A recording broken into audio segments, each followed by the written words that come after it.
What's up, gamers? Welcome back to another episode of the Meta Update. We are rapidly approaching 10th edition. There is not that much 10th edition left to play in general because 11th is around the corner. There's going to be Edmonton this upcoming weekend, but I know that I'm going to be judging a day one new GT for 11th edition, so that shall be very, very interesting.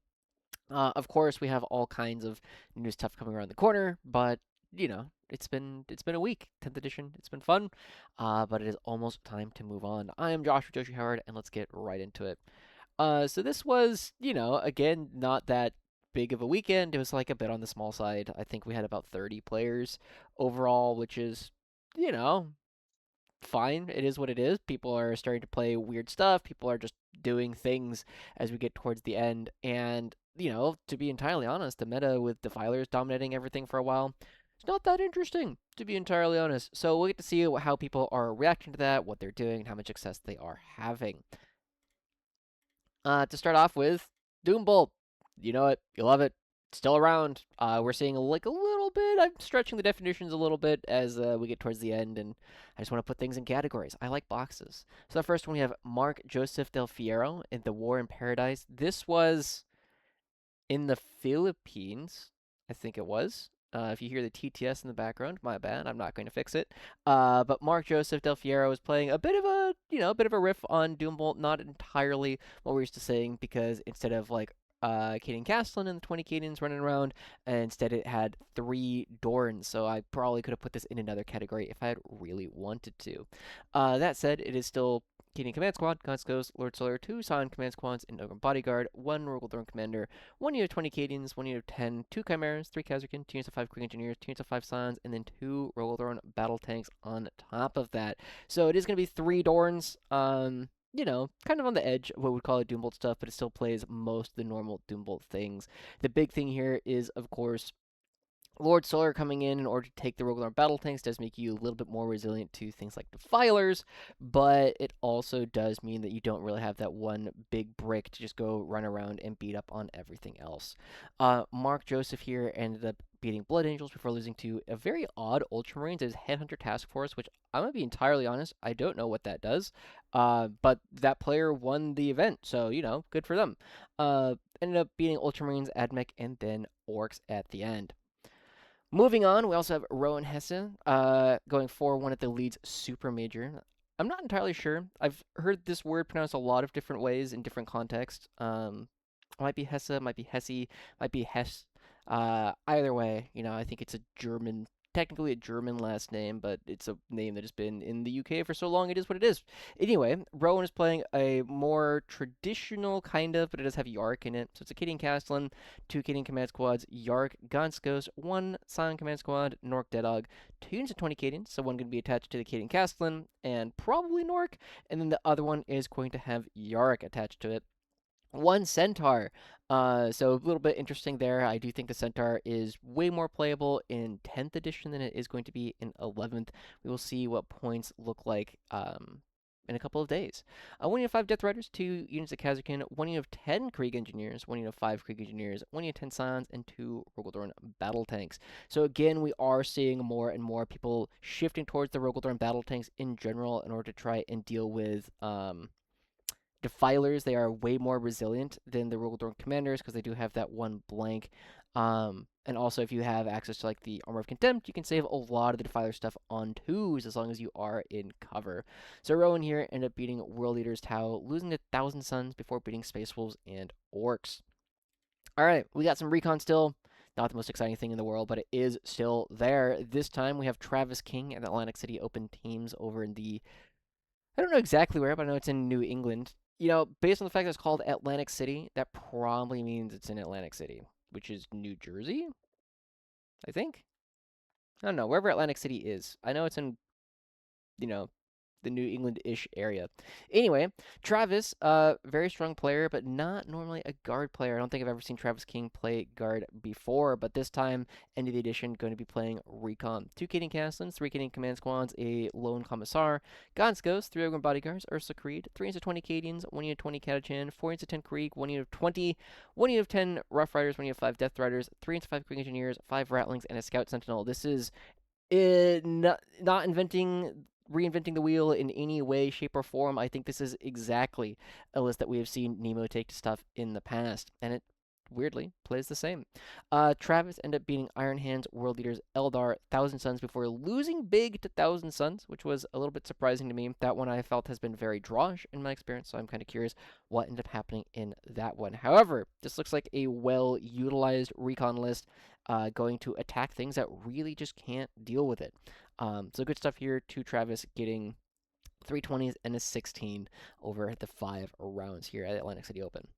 All right, this is, I think, all the rest of the lists I have to show you guys are going to be in this tanks and things. I probably could have divided this into a couple of different categories, but I didn't want to, so we're going to go right into it. To start off, we have Danny Evison, who is, I think he's on the War Masters team. I think this is Nassim's team, if I remember correctly, going 4-1 at the Leeds Super Major. Very similar list to what we've seen Danny play in the past. He really, really loves his horses. He's got a King Command Squad with a Laud Hailer for the extra range. Looks like 10 extra points floating around. Gaunt's Ghost, Lord Solar, a Rogaldorn Commander, 10 Cadians, 3 into 5 Rough Riders, 3 into 5 Death Riders, as many MSU horses you can possibly bring, 2 Hellhounds, 1 Exterminator, 2 Vanquishers, and a Rogaldorn Battle Tank.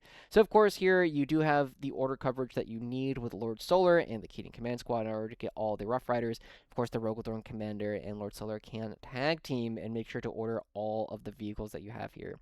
It's a very lean list. It's not very flashy. It's just a lot of tanks and a lot of MSU horses that, if they do end up swinging, they end up doing, they end up punching for about their points a lot of the time, and then the Rough Riders can punch up in points some of the time. So, overall, a pretty efficient set of units coming out here.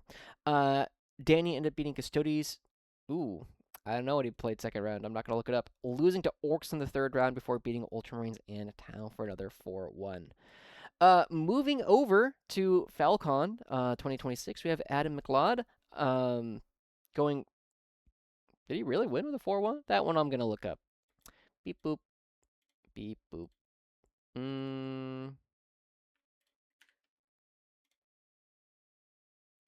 All right. Hold. Hold. We got to do the pilot thing. So you guys know I'm still here.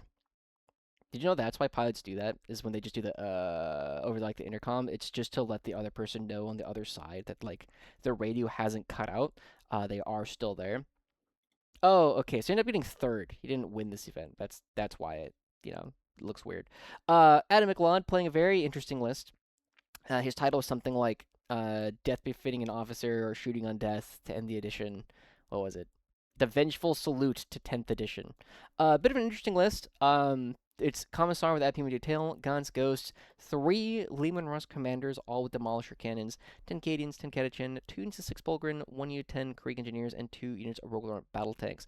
This looks a lot like list that you would play during the Index for a little while, when the Lehman Russ tank commanders were absurdly cheap. Bulgrin were very, very good, and you could order them to move 9. So a lot of things coming out from there. This is a very durable list. However, it does have some problems in that if you get, your Lehman Russ commanders get touched, then they don't do a whole lot. However, Lehman Russ commanders, if you can force lines of sight where your opponent's defiler comes in, Lehman Russ commander shoots something, defiler shoots the Lehman Russ commander, and the Lehman Russ commander shoots the defiler back, your opponent has to be pretty careful that they are going to not get within certain ranges, such that the Lehman Russ commander doesn't just get an entire full activation at them. So you'd have to be a little bit careful. Your opponents do have to respect that a little bit. This is a very low unit count army overall, so it is kind of brittle in the sense that it doesn't tend to bend, it tends to break. And Adam here ended up beating Orcs, Templars, Death Guard, Knights before losing in the finals to World Eaters. All right. Next, Atlantic City Open teams. We have David Gross going 4 wins and 1 draw. Canadian Command Squad with a Laud Hailer. The Graves Mobile, so Graves and Car. Gaunt's Ghosts, Ogren Bodyguard, 2 Rogaldorn Commanders, 10 Cadians, 2 units of 5 Rough Riders, 1 unit of 5 Death Riders, 2 units of 5 Krieg Engineers, an Exterminator, 2 Vanquishers, and a Rogaldorn Battle Tank. I know this was taking a lot of inspiration, shall we say, from the list that David Gaylord took to BFS, Battle for Salvation. month or two ago, whenever it was that that did happen, David Gross here was playing on a similar team, and he was told to build a list that is going to be attacking defilers on open boards. And I think what one of the big things that we've seen is if you know you're going to have to play against defilers, Leman Russes don't like they're not guaranteed to die. They die like more than half the time the defiler activates, but if you say you kill it 60% of the time, that means that 40% of the time it doesn't die and then it gets to shoot right on back. So David Gross here ended up having a pretty great weekend. A 17-3 into Death Guard, a 19-1 into Demons, and an 18-2 into CSM, a 20-0 into Death Guard, which I know had some Defilers in it, and a draw into CSM to close it out. I don't know how his team did overall, but well done to David. It's been a while since I've seen David pop up. He doesn't, I know he's had personal reasons to not go to events as much recently. Anyway, moving on, we have Andreas Hoffman also at ACO, and this was not Andreas's best event. I've definitely seen Andreas have much better events than this one, but it did cross over the threshold of having more than 8 points per round. But Andreas had a Keating command squad with a Quill and Eye. Generally not overly fond of this one. I think it's kind of like a weird point filler. Generally, like if you can order Kazarkin, take aim, and first rank fire, second rank fire, it is doing like 95% of the damage that they're doing with first rank fire, second rank fire, and target weak spot, I think is what the equivalent eye is called. So it's like really, really close. I don't know if I would want to spend 20 points here, but there are, just looking at the list, you would have to do something fairly different. You have to change a couple of units in order to make it work otherwise. God's Ghost, Lord Solar, 10 Cadians, 2 Chimeras, 2 units of 5 Rough Riders, 1 unit of 10 Rough Riders, 2 units of Kazarkin, 3 units of 5 Quick Engineers, 2 Vanquishers, and 2 Rogorlorn Battle Tanks.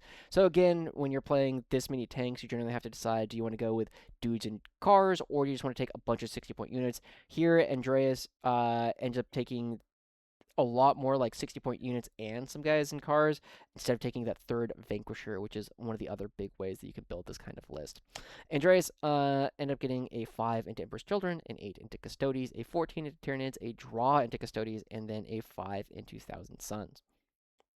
All right, our last list to show you guys, we have Richard Kotsart going 6-0 at Route 66 at 2d6, getting first place overall at the event. And this is just the straight pile of tanks. God's Ghost, 1 Scion Command Squad, 2 Roadthorn Commanders, 1 Engine Seer, 5 Scions, 2 Hellhounds, 1 Exterminator, 1 Punisher, which will make sense in a second because we have 3 Vanquishers. If you could have taken a 4th Vanquisher, you probably would have. However, when you've already filled up all the Vanquishers that you can, the Punisher is the next cheapest tank. So ends up going there, and then a Calidus to round it out. So it is 1, 2, 3, 4, 5 Russes, 2 Hellhounds, 2 Dorns, Calidus, God's Ghost, and Scions. It's just tanks and some units that are running around to do actions. I kind of like this list, not gonna lie. Like, it's not subtle.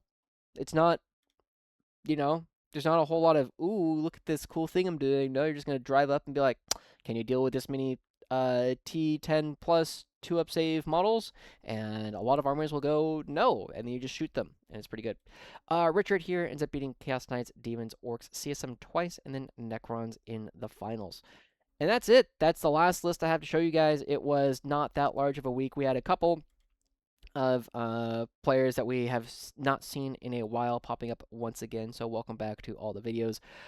For now, though, like I said, we are getting well on up into 11th edition. I have not played a game of 10th in like 3 weeks at this point. But again, if you are interested in getting coaching stuff, I will say when we get into 11th edition, probably give me like this first weekend, I'm going to be judging.